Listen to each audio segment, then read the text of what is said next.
Hello everyone. In this video I am going to explain about the basic concept of half subtractor, their logic diagram, then logical expression of borrow and difference and how to implement half subtractor using gates.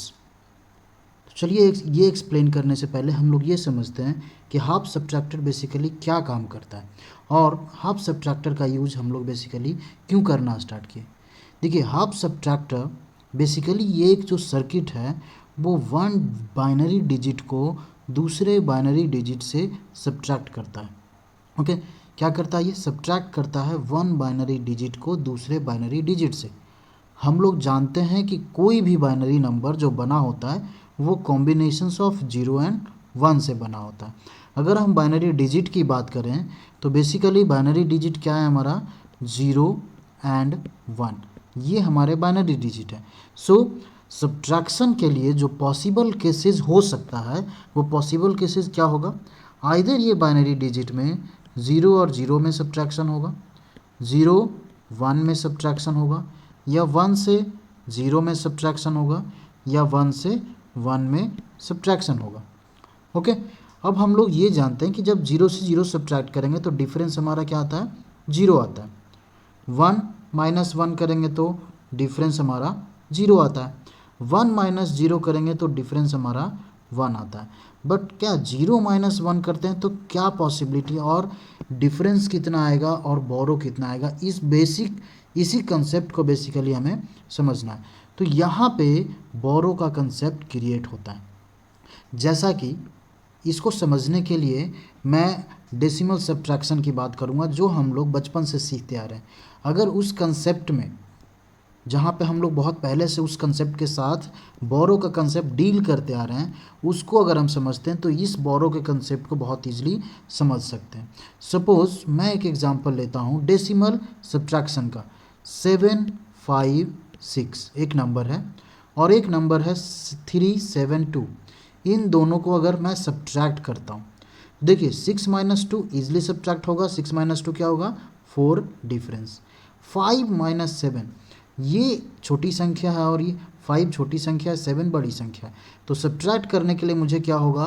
7 से एक बोरो लेना होगा। ठीक है, एक बोरो यहाँ पे create करना होगा जो कि 7 से किसके पास जाएगा? 5 के पास जाएगा। जब एक बोरो यहाँ आता है तो ये बेसिकली 5 क्या बन जाएगा? 15 बन जाएगा। क्योंकि ये डेसिमल नंबर सिस्टम है इसीलिए 5 के साथ 10 ऐड हो जाता है और ये क्या बन जाता है? 15 बन जाता है। अब हम लोग 15 माइनस 7 करते हैं तो हमारा डिफरेंस 8 आता है। अब इस 7 ने जब बोरो दिया तो यहाँ पे क्या बच गया? 6 बचा। 6 माइनस 3 3। ओके, सो यही बोरो का कंसेप्ट सिमिलरली बाइनरी सब्ट्रैक्शन में भी आता है। अब देखिए यहाँ पे 0 है। ठीक है, अब अगर ये सपोज किसी से बोरो लेता है तो ये क्या बन जाएगा? 10 बन जाएगा। ठीक है, ये क्या बनेगा? 10। 1 0 10। 1 0 का इक्विवेलेंट क्या होता है?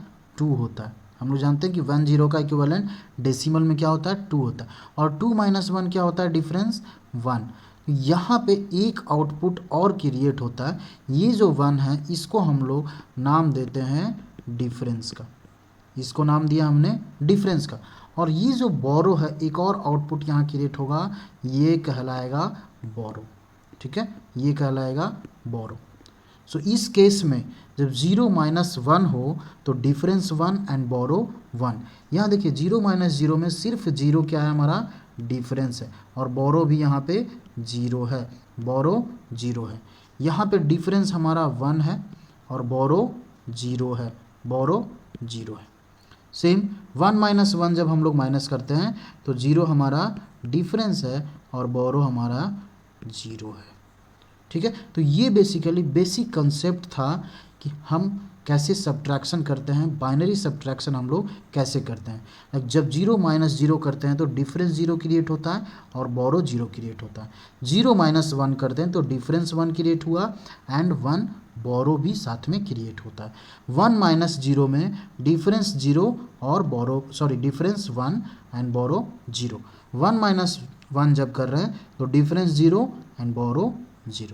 तो ये बेसिक कंसेप्ट था। तो यहाँ से हम लोग देख रहे हैं कि कोई भी हाफ सब्ट्रैक्टर का 2 आउटपुट है। अगर हम लोग हाफ सब्ट्रैक्टर के लॉजिक डायग्राम की बात करें तो यहाँ हम लोग लॉजिक डायग्राम बना सकते हैं जहाँ पे दो इनपुट हैं, इनपुट ए एंड बी, दो इनपुट, ठीक है।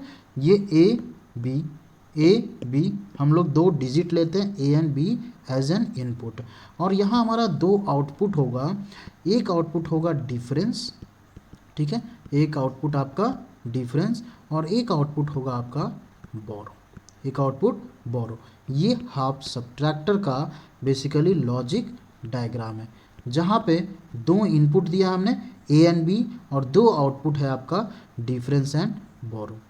नेक्स्ट स्टेप इसका हम लोग ट्रुथ टेबल बनाते हैं। ट्रुथ टेबल बेसिकली क्या डिफाइन करता है, तो इनपुट एंड आउटपुट का रिलेशन को डिफाइन करता है, ठीक है। तो हम उस ट्रुथ टेबल को अब ड्रॉ करते हैं।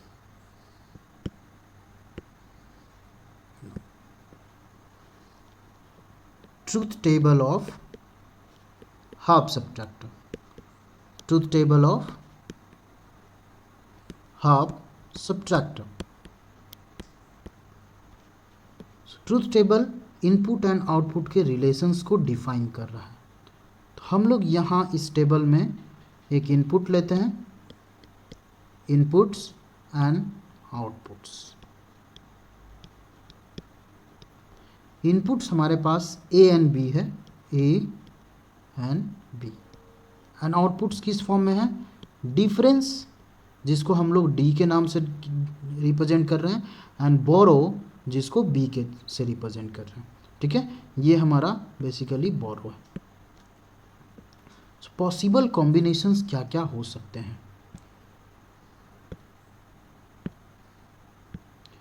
0 0 0 1 1 0 एंड 1 1। जब 0 माइनस 0 होगा तो डिफरेंस 0 और बोरो 0। 0 माइनस 1 हमने देखा था कि difference 1 and borrow 1। 1 minus 0 difference 1 borrow 0 and 1 minus 1 difference 0 and borrow भी 0। तो ये हमारे पास ट्रूथ टेबल हो गया हाफ सब्ट्रैक्टर का। अब इस हाफ सब्ट्रैक्टर के ट्रूथ टेबल से हम लोग डिफरेंस एंड बोरो का इक्वेशन जनरेट करते हैं, ठीक है। जनरेट करने का डिफरेंट वे है। सबसे पहले हम लोग डिफरेंस का इक्वेशन लिखते हैं, difference D is equal to, देखिए फर्स्ट जो तरीका है आप ट्रूथ टेबल से भी लिख सकते हैं। देखिए अगर हम लोग देखें 0 1 1 0 बेसिकली ये किसको रिप्रेजेंट कर रहा है, तो ये XOR गेट के ट्रूथ टेबल को रिप्रेजेंट कर रहा है, XOR गेट को, ठीक है। सो डायरेक्टली यहाँ से हम लोग D इक्वल टू लिख सकते हैं A XOR B, कि हमें पता है कि ये जो इक्वेशन है ये XOR गेट को रिप्रेजेंट कर रहा है। दूसरा तरीका और क्या है, हम उस पॉइंट को लेंगे, उस इक्वेशन को सिर्फ लेंगे जहाँ पे 1 क्रिएट हो रहा है। तो यहाँ 1 जनरेट हो रहा है आउटपुट और यहाँ पे भी 1 जनरेट हो रहा है आउटपुट। तो इस 1 के थ्रू अगर इक्वेशन लिखा जाए तो देखिए ए के साथ क्या है 0 एंड बी के साथ 1। ए के साथ 0 है इसीलिए ए का कॉम्प्लीमेंट हो जाएगा और बी के साथ 1 है इंटू बी हो जाएगा। सेकेंड इक्वेशन की बात करें तो क्या आएगा, ए के साथ 1 है एंड बी के साथ 0 है। ए के साथ 1 है तो ए एंड बी के साथ 0 है तो बी का कॉम्प्लीमेंट। तो यहाँ से हम लोग डी इक्वल टू क्या लिख सकते हैं, A complement B plus A into B complement. हम लोग जानते हैं कि ये किसका इक्वेशन है, XOR गेट का। सो डी इक्वल टू क्या हो गया, A XOR B. D equal to हो जाएगा ए XOR बी। अब तीसरा तरीका हम लोग यूजिंग के मैप भी इसको सॉल्व कर सकते हैं, ठीक है। अब के मैप के थ्रू कैसे सॉल्व करेंगे, तो देखिए ये 4 बिट है तो इसका मतलब मुझे 2 बिट का के मैप ड्रॉ करना है, ठीक है। सो 2 इनपुट का मुझे के मैप ड्रॉ करना है। ये हमने ड्रॉ किया 2 इनपुट, क्या है इनपुट ए बी, डिफरेंस के लिए हम लोग ड्रॉ कर रहे हैं, ठीक है। यहाँ आएगा 0 1 0 1, इस बॉक्स को 0 रिप्रेजेंट किया, 1 2 3। अब देखिए हम लोग सिर्फ उसी पॉइंट पे 1 रिप्रेजेंट करेंगे जहाँ 1 जनरेट हो रहा है। तो 0 1 किसका इक्विवेलेंट डेसिमल 1 का एंड 1 0 किसका इक्विवेलेंट है 2 का। सो 1 और 2, 1 एंड 2 बॉक्स पे 1 रिप्रेजेंट किया। यहाँ पे पेयरिंग सिंगल सिंगल पेयर होगा, सिंगल सिंगल इक्वेशन बनाना होगा। तो इस ग्रुप इसका अगर मैं इक्वेशन बनाता हूँ तो क्या आएगा, देखिए ए के साथ 0 एंड बी के साथ 1, तो ए कॉम्प्लीमेंट बी। और इसका हम लोग अगर इक्वेशन बनाते हैं तो क्या आएगा, ए इंटू बी कॉम्प्लीमेंट। ठीक है, सो यहाँ से भी मुझे डिफरेंस का इक्वेशन मिल गया। देखते हैं डिफरेंस का क्या इक्वेशन है, और उससे पहले ये देख लेंगे कि बोरो कहाँ पे हमारा 1।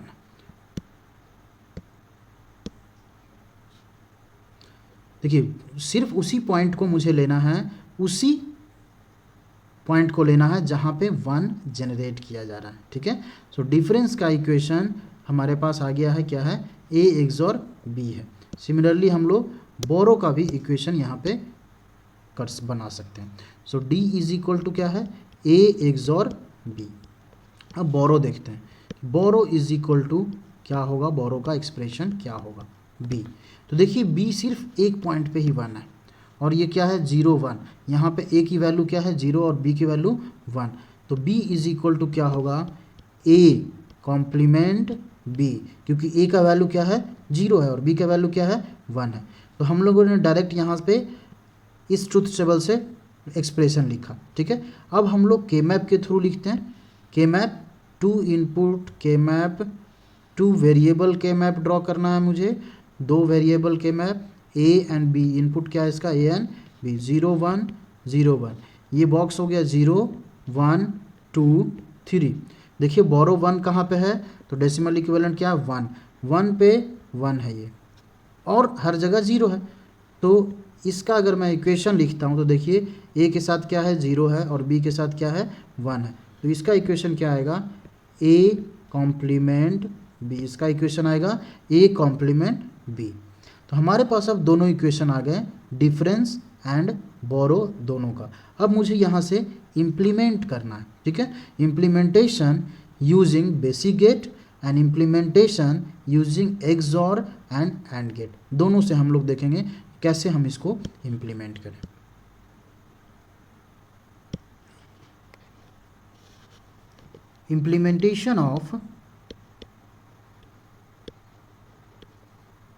इम्प्लीमेंटेशन और रियलाइजेशन भी इसको बोल सकते हैं, ऑफ हाफ सब्ट्रैक्टर।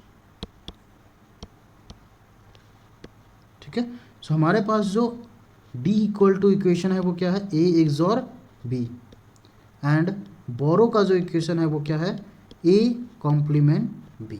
ठीक है, तो सबसे पहले हम लोग इस इक्वेशन के थ्रू इम्प्लीमेंट करते हैं। तो हमने 2 इनपुट लिया, A and B, A input B input. D में क्या लगाना है मुझे, XOR गेट लगाना है। तो हम लोग यहाँ से एक XOR गेट इसमें इम्प्लीमेंट करते हैं, और ये हमारा जो आउटपुट हो गया वो हो गया डी, डिफरेंस। बी के लिए क्या करना है मुझे, ए कॉम्प्लीमेंट। देखिए यहाँ से ए इनपुट लिया इस पॉइंट से, यहाँ पे एक नॉट गेट लगाते हैं जो कि इसको कॉम्प्लीमेंट बना देगा, एंड सेकेंड इनपुट बी। और यहाँ हम लोगों ने लिया एंड गेट, यहाँ पे बी हमारा आउटपुट हो गया। ठीक है, इसमें हमने ए इनपुट लिया, बी इनपुट लिया, डी इक्वल टू यहाँ क्या हो जाएगा, ए XOR बी हो जाएगा। ठीक है, और बोरो का क्या आएगा, देखिए हमने ए इनपुट लिया यहाँ से, ये नॉट गेट कॉम्प्लीमेंट बनाया, यहाँ पे इनपुट बी आ रहा है, तो यहाँ आउटपुट क्या आएगा, ए कॉम्प्लीमेंट बी आएगा। ठीक है, सो एक ये इम्प्लीमेंटेशन हो गया हाफ सब्ट्रैक्टर का। अब एक इम्प्लीमेंटेशन अगर और करना है तो वो हम लोग बेसिक गेट से भी कर सकते हैं। ठीक है, अब बेसिक गेट से हम लोग उसका इम्प्लीमेंटेशन करके देखते हैं। बेसिक गेट के लिए हमारे पास ये जो XOR गेट का इक्वेशन है, इसको हम लोग बेसिक गेट के इक्वेशन के फॉर्म में चेंज करेंगे। देखिए ये XOR B को हम लोग लिख सकते हैं A complement B plus A into B complement. ठीक है, तो इस इक्वेशन को हम लोग बेसिक गेट से इम्प्लीमेंट कर सकते हैं। हमारे पास 2 इनपुट है, A and B, A input B input. देखिए फर्स्ट इक्वेशन है ए कॉम्प्लीमेंट इनटू बी, इसका मतलब यहाँ पे एंड ऑपरेशन हो रहा है, यहाँ भी एंड ऑपरेशन हो रहा है और उसके बाद और ऑपरेशन हो रहा है। तो हम लोग यहाँ से ए इनपुट लेते हैं, नॉट गेट लगाया, आउटपुट क्या है यहाँ पे ए बार, ए कॉम्प्लीमेंट बी लिया, यहाँ पे हम लोगों ने एक एंड गेट यूज किया। ठीक ठीक है, देखिए यहाँ ए आ रहा है इनपुट, ये नॉट गेट की वजह से ए कॉम्प्लीमेंट हो गया, ये बी हो गया। सो ए कॉम्प्लीमेंट बी इसका आउटपुट है, ठीक है। सेकेंड इक्वेशन है ए इंटू बी कॉम्प्लीमेंट। तो हमने इनपुट लिया ए, बी के साथ एक नॉट गेट यूज करते हैं और एंड गेट लगाया यहाँ पे। यहाँ इनपुट आ रहा है ए, यहाँ बी आ रहा था, सो बी कॉम्प्लीमेंट, इसका आउटपुट क्या होगा, ए इंटू बी का कॉम्प्लीमेंट। अब इन दोनों के बीच में और ऑपरेशन हो रहा है। यहाँ पे देखिए ऑपरेटर क्या है, और है, ठीक है, ये ऑपरेटर है आपका और। तो यहाँ पे हम लोग और ऑपरेशन करेंगे, जहाँ पे और ऑपरेशन हो रहा है यहाँ पे और ऑपरेशन करेंगे। तो ये और गेट यूज़ किया, ये आउटपुट हमारा क्या आ गया, डी, ठीक है। सो डी इक्वल टू यहाँ क्या लिख सकते हैं, A complement B plus A into B complement, ठीक है, जो किसको रिप्रेजेंट कर रहा है, ए एक्सॉर बी को रिप्रेजेंट कर रहा है। अब हम बी को रिप्रेजेंट करते हैं, बोरो। तो बोरो क्या है हमारा, ए कॉम्प्लीमेंट, हमने इनपुट लिया ए, नॉट गेट यूज किया, ठीक है, इनपुट हमारा ए है, यहाँ पे नॉट गेट की वजह से ये ए कॉम्प्लीमेंट हो जाएगा। और एक इनपुट क्या लिया, बी एंड गेट, क्योंकि एंड ऑपरेशन हो रहा है, और ये आउटपुट है हमारा बी। तो यहाँ आउटपुट क्या आ रहा है, ए कॉम्प्लीमेंट इंटू बी, ठीक है। सो ये देखा हमने implementation of half subtractor using XOR gate and gate. पहला जो हमने इम्प्लीमेंटेशन देखा था वो एक्सॉर गेट का था और एंड गेट के साथ था। ये जो इम्प्लीमेंटेशन है ये है यूजिंग बेसिक गेट्स, ठीक है, using basic gets. Basic gates हम लोगों ने यहाँ क्या क्या यूज़ किया है, नॉट गेट, एंड गेट और गेट। ये तीनों को हमारे बेसिक गेट्स है जिसको हमने यहाँ पे यूज़ किया है, not gate, and gate and or gate. तो ये आपका हब सब्ट्रैक्टर था। हमने इसमें हब सब्ट्रैक्टर में बेसिक कंसेप्ट देखा, logic diagram, logical expression of difference and borrow, and how to implement half subtractor using basic gates as well as XOR gate. Thank you for watching this video.